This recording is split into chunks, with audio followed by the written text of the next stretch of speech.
keeping travelers out of airports ahead of this holiday. From Friday to Sunday, the TSA says more than 3 million people were screened at U.S. airports. Yesterday was the busiest day they've said since March.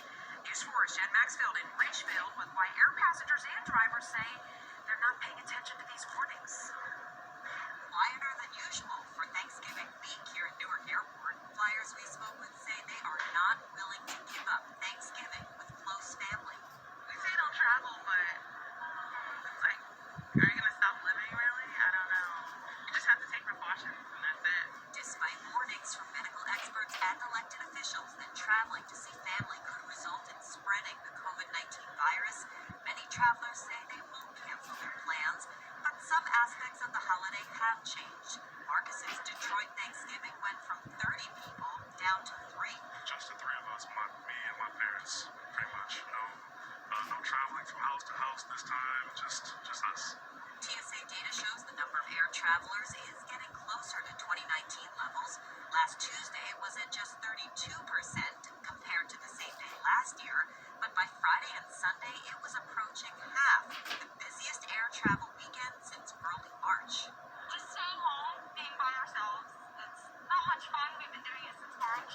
Many people who are seeing family for Thanksgiving are opting to drive. Easier to change plans at the last minute and less contact with other people. I'm just hoping that the vaccine comes soon and that things start to calm down, because I don't know if we can take another massive wave. AAA estimates there will be at least a 10% drop in Thanksgiving road trips, in part due to the struggling economy and, of course, COVID. Now, remember, most of the people coming here to New Jersey from other states are asked to quarantine for 14 days. It's hard to understand how that would happen with Thanksgiving just 3 days away. In Richfield, New Jersey, I'm Jen Maxfield, News 4 New York.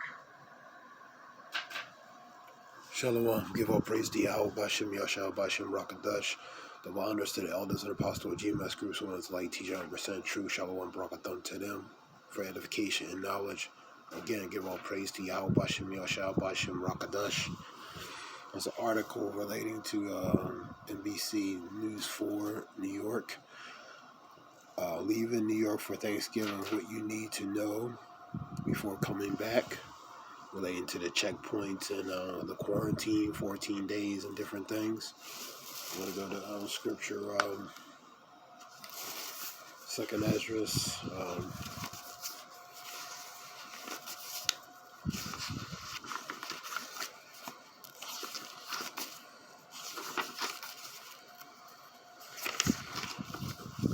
Second Esdras 15 and 14 through 19. Woe into the world them that dwell there. Woe into the world and them that dwell therein.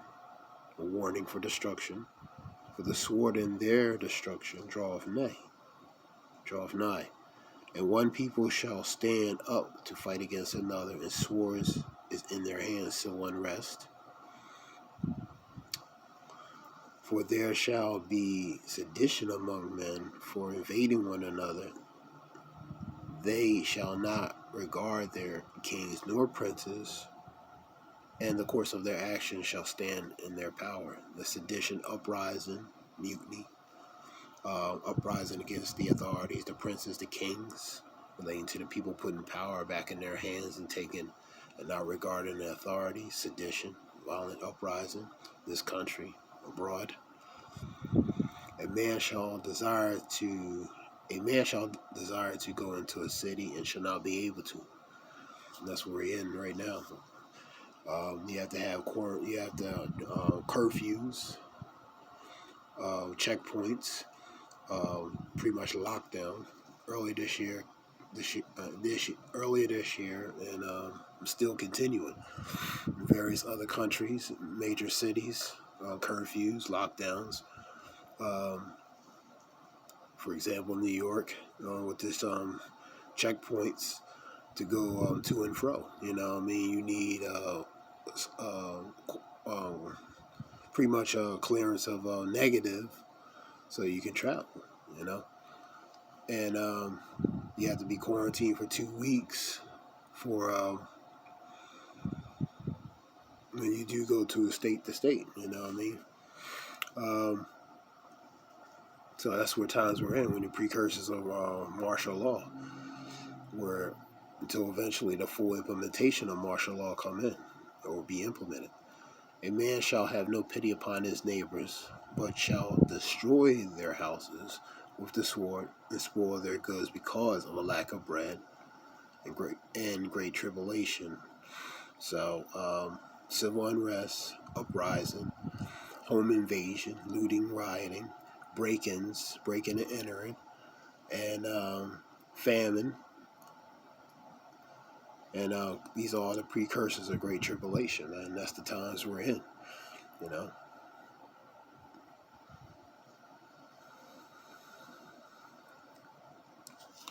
This was something short relating to that article. The water for listening. Give all praise to Yahweh. Bashem Yahshua, Bashem Rakadash. Shalom.